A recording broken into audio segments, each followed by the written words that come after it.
तो देखो फिलहाल में आप लोग देख रहे होंगे कि गोल्ड के प्राइसेस देखिए काफी ऊपर जा रहे हैं एंड ऑलमोस्ट देखो फिलहाल में गोल्ड देखो आज की डेट में मैंने चेक किया था वो 74-75,000 के पास में है। तो देखो गोल्ड का यार पिछले 1-2 सालों में इतना बढ़ जाना ये काफी बड़ी बात है। एंड देखो कोई भी इन्वेस्टमेंट प्लेटफॉर्म हो ऑलमोस्ट भाई देखो कोविड के बाद से पिछले 3-4 सालों में उसने काफी तगड़ा रिटर्न दिया है। तो यहीं पर गोल्ड की बात है, देखो गोल्ड काफी तगड़ा रिटर्न दे रहा है। बट इसी बीच में हमारे मन में एक डाउट है कि फिलहाल में इस टाइम पर गोल्ड में इन्वेस्ट करना सही है या फिर नहीं, क्योंकि गोल्ड का पर ग्राम हम लोगों ने इतना प्राइस इससे पहले कभी नहीं देखा था और गोल्ड फिलहाल में पीक पर है। सो क्या करें फिलहाल में गोल्ड ज्वेलरीज में, बार्स में, कॉइन्स में या फिर देखो गोल्ड में इन्वेस्ट करें या फिर नहीं करें। तो इस बीच में सोचा कि देखो मेरे मन में भी ये डाउट है तो आपके भी मन में ये डाउट होगा कि फिलहाल में गोल्ड में हम लोग इन्वेस्ट कर दें या फिर नहीं। तो यार आप लोग इसी चीज के चलते एक चीज देखो, सबसे पहले हम लोग यदि गोल्ड का चार्ट देखें एकदम स्टार्टिंग से तो आप लोग स्टार्टिंग में देखना गोल्ड का प्राइस कितना कम था, बट देखो उसके जैसे जैसे टाइम बढ़ते गए ना हम लोग 2024 तो देखना ऑलमोस्ट गोल्ड का प्राइस को कितना बढ़ा है। तो इससे एक चीज पता चलती है कि लॉन्ग टर्म में हम लोग को गोल्ड ने ऑलमोस्ट रिटर्न ही दिए हैं, हम लोग को कोई लॉस नहीं हुआ है। तो ये तो क्लियर है कि गोल्ड में आप लोग कभी भी इन्वेस्ट करो तो आप लोग एक लॉन्ग टर्म के सोचो कि 10 से लेकर 50 साल के बीच में तो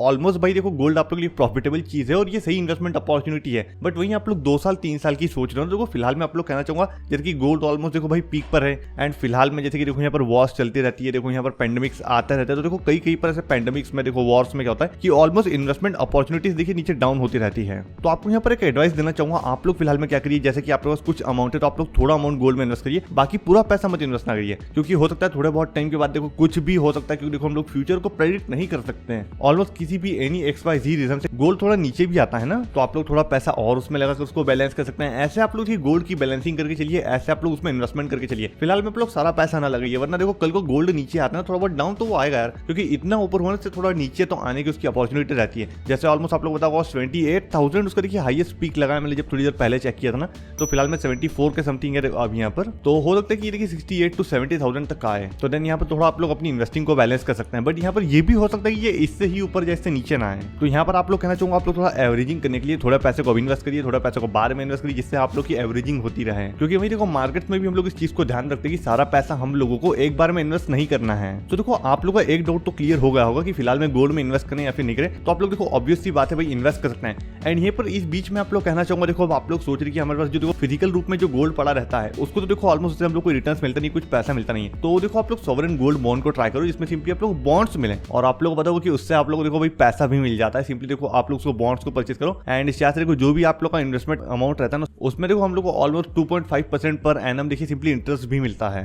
जो कि हर 6 महीने में आधा आधा करके हम लोग को पे किया जाता है। और इसी बीच में व्हेनेवर देखो हम लोग जब कभी उस बॉन्ड को देखो सेल आउट करते हैं ना, तो वहां पर क्या होता है जो भी उस टाइम पे गोल्ड का प्राइस होगा वो हम लोग को मिल जाएगा। इस बीच में हम लोग इंटरेस्ट के रूप में 2.5% एनुअली पैसा भी कमा रहे हैं। तो आप लोग इस चीज को भी ट्राई कर सकते हैं। तो आप लोग अगर बॉन्ड्स के बारे में भी रिसर्च कर लीजिएगा। यहाँ पर एक चीज आती है कि फिलहाल में गोल्ड और ऊपर जाएगा या फिर नहीं। तो भाई को एक चीज कहना चाहूंगा, फ्यूचर को कोई भी प्रेडिक्ट नहीं कर सकता और गोल्ड यहाँ पर फिलहाल में नीचे जाएगा या फिर नहीं, तो इसको भी हम लोग प्रेडिक्ट नहीं कर सकते हैं। बट ये कि हम लोग थोड़ा देखो पास्ट को देखते हुए, हम लोग बुक्स को पढ़ते हुए, हमारी देखिए जितना भी नॉलेज है उसको ध्यान में रखते हुए हम एक चीज काफी अच्छे से जानते हैं कि हम लोगों ने इन्वेस्टिंग करना सीखी है, तो इसमें हम लोग एवरेजिंग करें और पूरे पैसे को एक बार में इन्वेस्ट ना करें, क्योंकि हो सकता है कि आगे लॉस भी हो सकता है और प्रॉफिट भी हो सकता है। बट हम लोग लॉन्ग टर्म को प्लान करके चले तो ऑलमोस्ट भाई देखो गोल्ड ने हम लोग को हमेशा ही प्रॉफिटेबल रिटर्न ही दिए हैं। तो एक लॉन्ग टर्म के हॉरिजन से देखो आप लोग इन्वेस्ट कर सकते हो। लॉन्ग टर्म में गोल्ड एक प्रॉफिटेबल ही रिटर्न देगा, बट इतना लॉन्ग टर्म हमारा विजन नहीं है, हम लोग को नहीं पता है कि कब हम लोग उसको सेल आउट करना पड़ सकता है। तो शॉर्ट टर्म में आप लोग अपनी इन्वेस्टमेंट अपॉर्चुनिटी में एवरेजिंग करते रहिए। थोड़ा आप लोगों ने आज इन्वेस्टमेंट किया तो थोड़ा आप लोग बाद में इन्वेस्ट करिएगा। सो आई थिंक ये बेटर ऑप्शन हो सकता है। बट ये हाँ ये है कि आप लोग आज भी इन्वेस्ट कर सकते हैं फिलहाल में गोल्ड में, बट आप लोग को एवरेजिंग को ध्यान में रखना होता है।